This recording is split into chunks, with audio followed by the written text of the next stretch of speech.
Since we did not have a cot, we decided to stay on the roof deck. The three of us were on the roof deck all day until evening.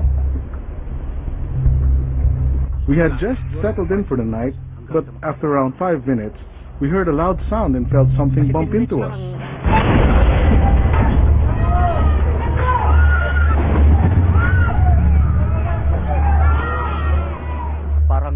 I heard a huge sound, almost like thunder. I immediately got up.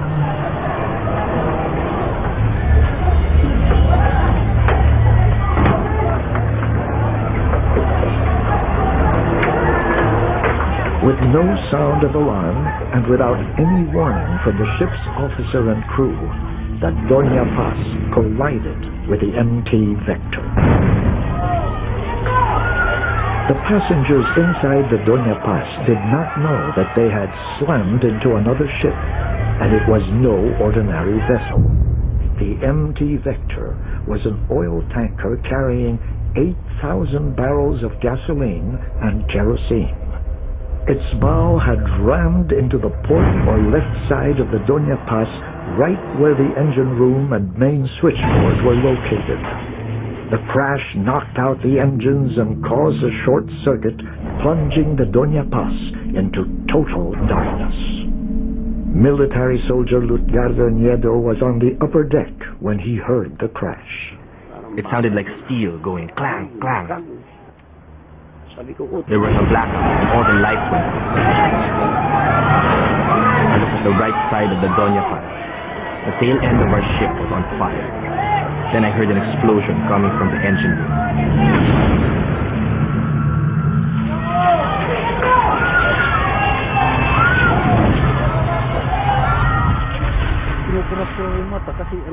I kept blinking and rubbing my eyes, thinking I was dreaming.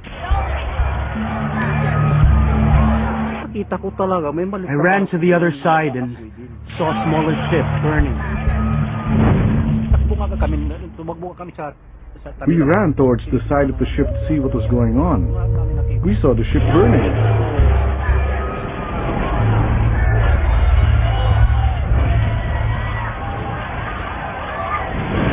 The fire spread quickly, and within seconds it was everywhere. The passengers panicked, stampeding down the corridors in near total darkness. According to eyewitnesses, many of the passengers tried to escape the flames, fumes, and smoke by going deeper into the ship. They ran down to the lower deck cabins only to get lost in the maze of panic. While some passengers were trapped inside the burning ship, hundreds of others near the ship's railings jumped overboard.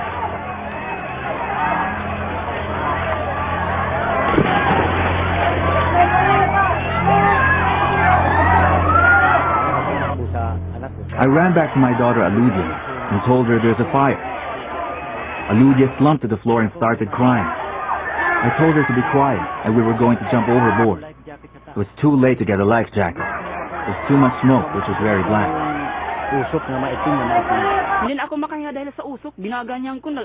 could not breathe from the smoke. The smoke was thick, very black. I felt that I would die.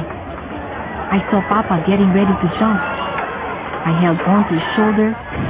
He gave me a look that said, "Hang on, we're going to jump."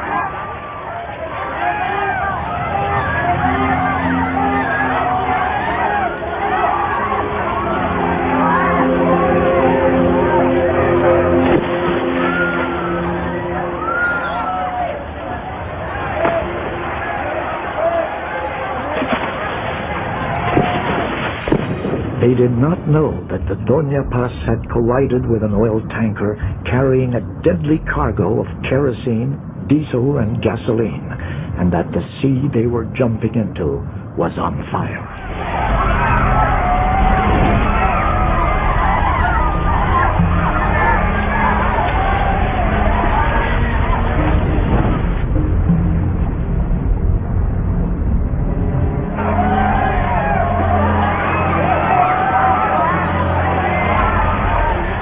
Military soldier Lutgardo Nieto was also among the first to jump overboard. It went shoo. Around a minute after, the ship exploded, right where the engine was. Boom. The fire became huge, followed by an explosion. The sea was on fire. Boom. The Vector also exploded. The oil drums were flying. They fell and hit the sea. Gasoline and diesel spread in the water.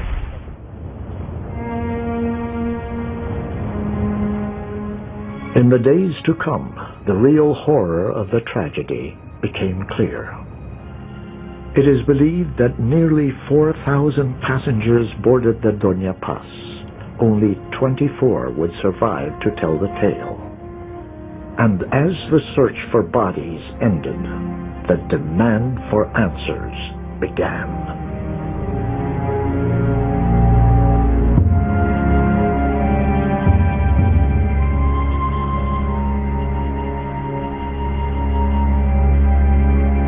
Out of nearly 4,000 passengers who may have boarded the Dona Paz, only 24 survived. Unbelievably, the official investigation ruled out what could have been the most spectacular aspect of the Dona Paz tragedy. The reported overcrowding of almost 4,000 passengers on board the Dona Paz. The Board of Marine Inquiry dismissed the eyewitness account of the survivors. They ruled that the eyewitnesses were not qualified to count the number of actual passengers aboard and were just making estimates. Many were shocked that Sulpicio Lines was not held liable for the possible overloading of the Dona Paz. The ruling drew howls of protest from the relatives of unlisted and still missing passengers. But one burning question remained. Why didn't the captain and crew of the Dona Paz take evasive action? Shocking allegations later surfaced from survivor. Witness told investigators about the party being held aboard the Dona Paz just minutes before the crash. Nakita ko sa taas yung gabi na yun. I heard music and laughter. I guess there was dancing up there. So they were having fun? That's what I noticed. Who was having a party? They were having fun, not the passengers. They were having fun. Yung nasa taas. Hindi yung pasaheros. Are you talking about the first-class passengers? I'm talking about the crew of the ship. Another survivor, military soldier Edgardo Nieto, recalls that a fellow soldier had told him about the same party at the bridge, and that disturbingly, the captain was among them. The soldier told me that he'd been going around the ship, and he was specific that he came from a party at the bridge.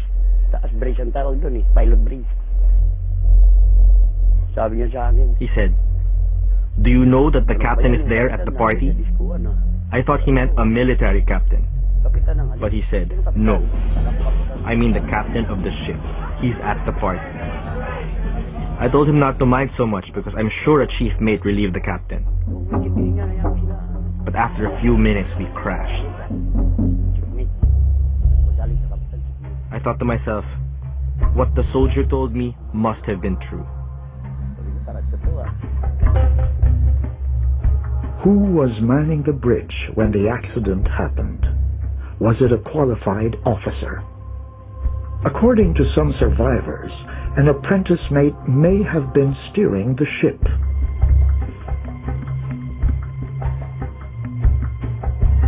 The truth may never be known.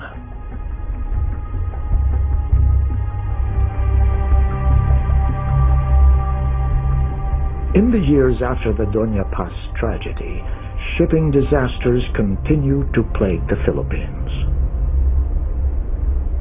In 1988, nearly a year after the tragedy, the Dona Marilyn, a sister ship of the Dona Paz, sank off the central province of Leyte, killing some 300 lives.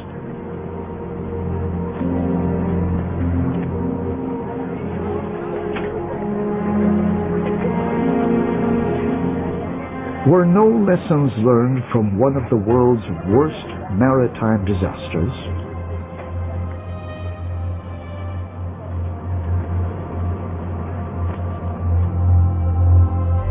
It has been 20 years since that fateful December day. But for the survivors, those terrible memories will never fade.